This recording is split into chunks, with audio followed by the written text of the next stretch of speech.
LCC online class में आपका स्वागत है। आज मैं आप लोगों के बीच बिहार बोर्ड क्लास 10 हिंदी विषय के अति लघु उत्तरीय क्वेश्चन को लेकर आया हूं, जो कि श्रम विभाजन, विष के दांत, भारत से हम क्या सीखें, नाखून क्यों बढ़ते हैं और नागरी लिपि, ये 5 चैप्टर से है।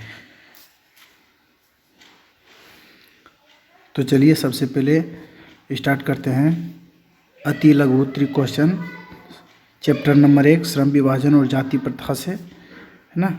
चलिए आगे बढ़ते हैं। सबसे पहला क्वेश्चन है हम लोगों के बीच, श्रम विभाजन कैसे समाज की आवश्यकता है।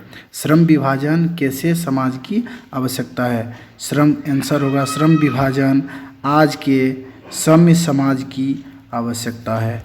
नेक्स्ट क्वेश्चन चलते हैं। क्वेश्चन नंबर 2, जाति प्रथा स्वाभाविक विभाजन नहीं है, क्यों।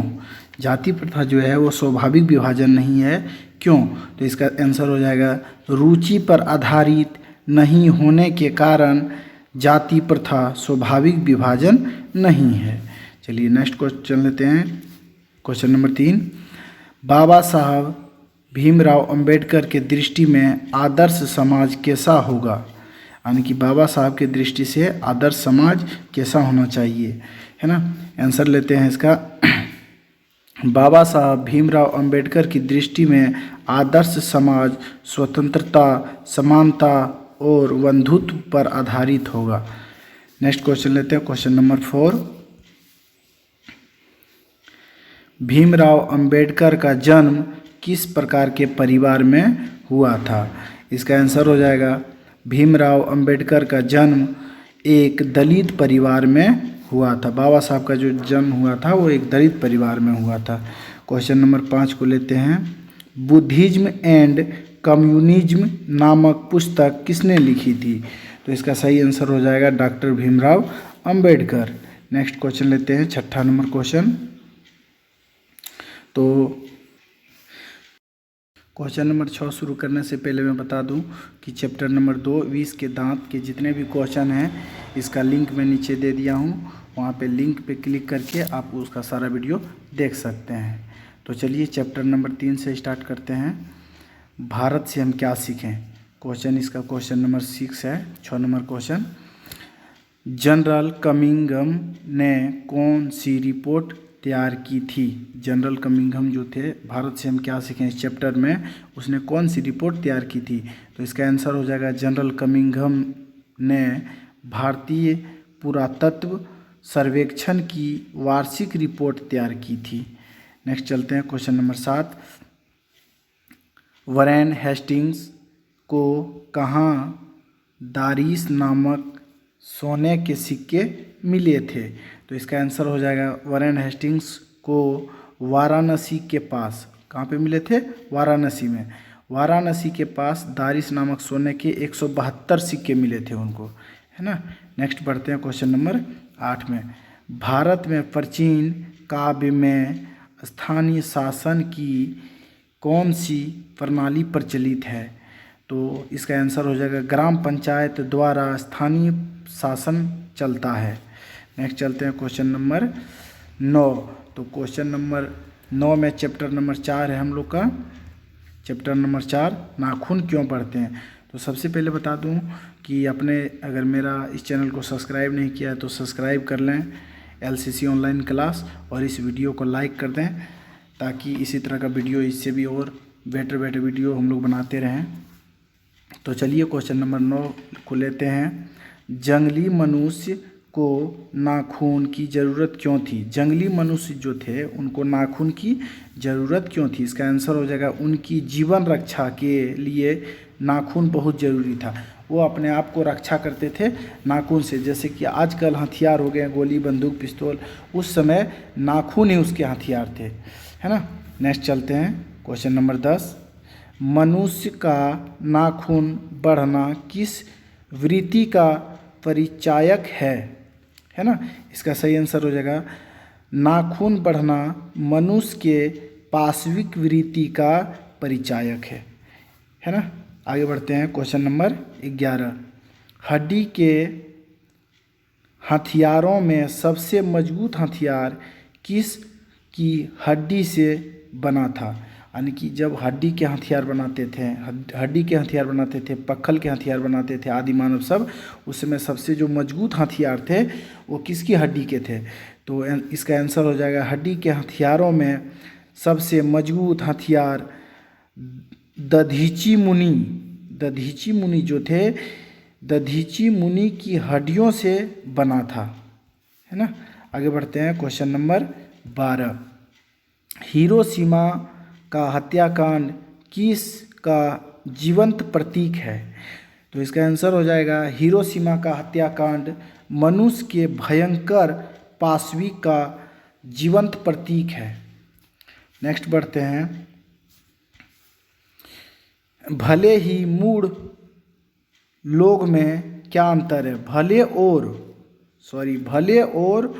मूढ़ लोग में क्या अंतर है। भले लोग और मूढ़ लोग में क्या अंतर है। तो इसका आंसर हो जाएगा भले लोग अच्छे बुरे की जांच कर हितरक को ग्रहण करते हैं, है ना।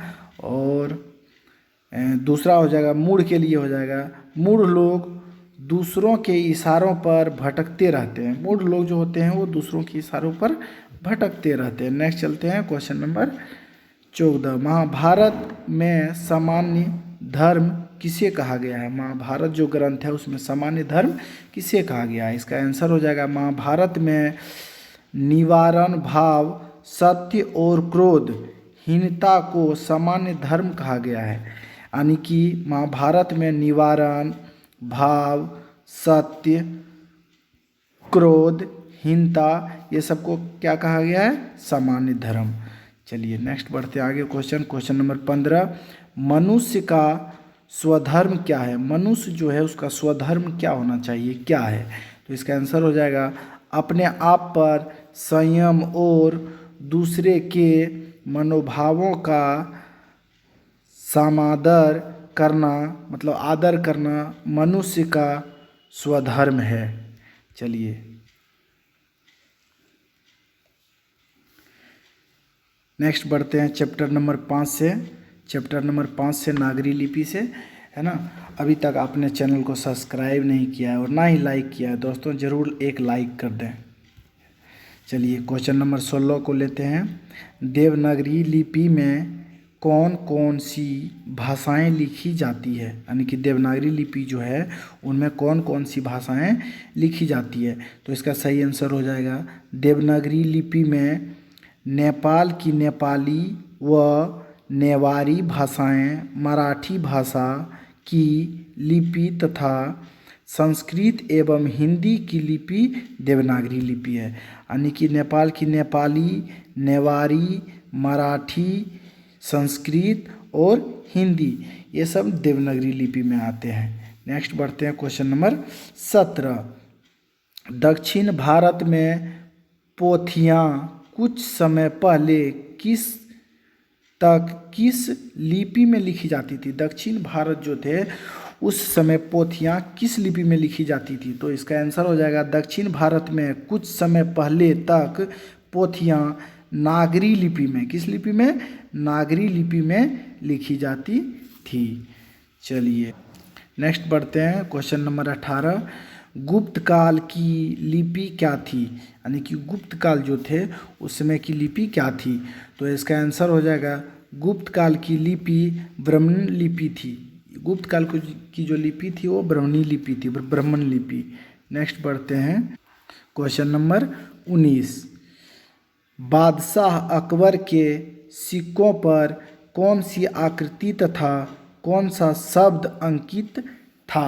यानी कि बादशाह अकबर जो थे उसके सिक्कों पर, उस समय जो सिक्का चलता था उसमें कौन सा आकृति और कौन सा शब्द अंकित था। तो इसका आंसर हो जाएगा बादशाह अकबर के सिक्कों पर राम सीता की आकृति और नगरी लिपि में रामसीय शब्द अंकित था। कौन सा शब्द था, रामसीय शब्द। इसको थोड़ा सा याद रखिएगा, बहुत ही इंपॉर्टेंट क्वेश्चन है ये। नेक्स्ट बढ़ते हैं क्वेश्चन नंबर 20।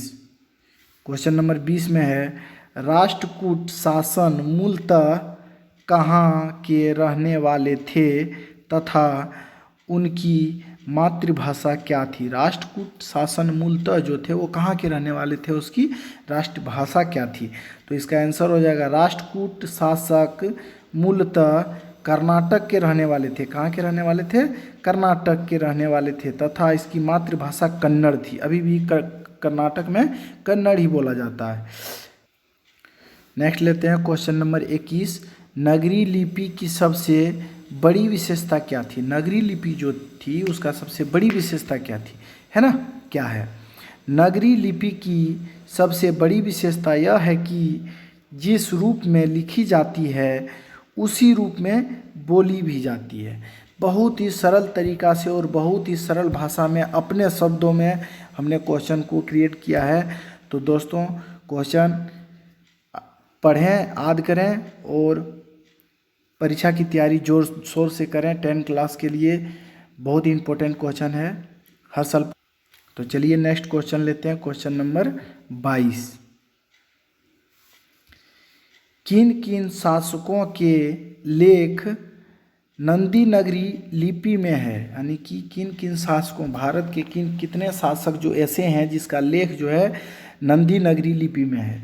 तो इसका आंसर हो जाएगा कोंकण के शिलाहार, मानखेट के राष्ट्रकूट, देवनागरी के यादव तथा विजयनगर के शासकों के लेख देवनागरी लिपि में है। देखिए बहुत ही आसानी तरीके से याद कर सकते हैं किन किन शासकों के लेख देवनागरी लिपि में है। तो कोंकण के शिलाहार सबसे पहले याद रखिएगा, मानखेट के राष्ट्रकूट दूसरा नंबर में याद रखिएगा, देवगिरी के यादव तीसरा नंबर में याद रखिएगा, और विजयनगर के जितने भी शासक थे इसका जो लेख है वो देवनागरी लिपि में है। आगे बढ़ते हैं क्वेश्चन नंबर 23। उत्तर भारत की नागरिक लिपि को हम किस लिपि के नाम से जानते हैं। उत्तर भारत की जो नागरिक लिपि है उसको हम लोग किस नाम से जानते हैं। तो इसका आंसर हो जाएगा उत्तर भारत की नागरिक लिपि को हम देवनागरी लिपि के नाम से जानते हैं। किस नाम से जानते हैं, तो देवनागरी लिपि के नाम से जानते हैं। आगे बढ़ते हैं क्वेश्चन नंबर 24। महावीराचार्य कौन थे, है ना। इस कहानी में जो महावीराचार्य थे वो कौन थे। तो इसका आंसर हो जाएगा महावीराचार्य 19 वर्ष के ज़माने के गणितज्ञ थे, है ना। इन्होंने गणित सार संग्रह की रचना की। चलिए नेक्स्ट बढ़ते हैं क्वेश्चन नंबर 25 और लास्टवा क्वेश्चन। देवनागरी लिपि में कौन कौन सी भाषाएं लिखी है, यानी कि देवनागरी लिपि में कौन कौन सी भाषाएं लिखी है। तो याद रखिएगा देवनागरी लिपि में मुख्यतः नेपाली, मराठी, संस्कृत, प्राकृत, हिंदी, ये 1 2 3 4 5 भाषाएं लिखी है। कितने भाषाएं लिखी है, 5 भाषाएं। इसी तरह के वीडियो अगर चाहिए दोस्तों तो LCC ऑनलाइन क्लास को सब्सक्राइब कर लें और लाइक कर लें, है ना। आज हमने आपको श्रम विभाजन, भारत से हम क्या सीखें, नाखून क्यों बढ़ते हैं, नागरी लिपि, ये 1 2 3 4 और एक जो है 20 के दांत, इसका मैंने डिस्क्रिप्शन में अपना इस वीडियो का लिंक दे दिया है, वहाँ से जाके देख लें। ये 5 विषय का सब्जेक्टिव क्वेश्चन का सॉल्यूशन किया है। अगर वीडियो आप लोग को अच्छा लगे तो एक लाइक कर दें। जय हिंद, धन्यवाद।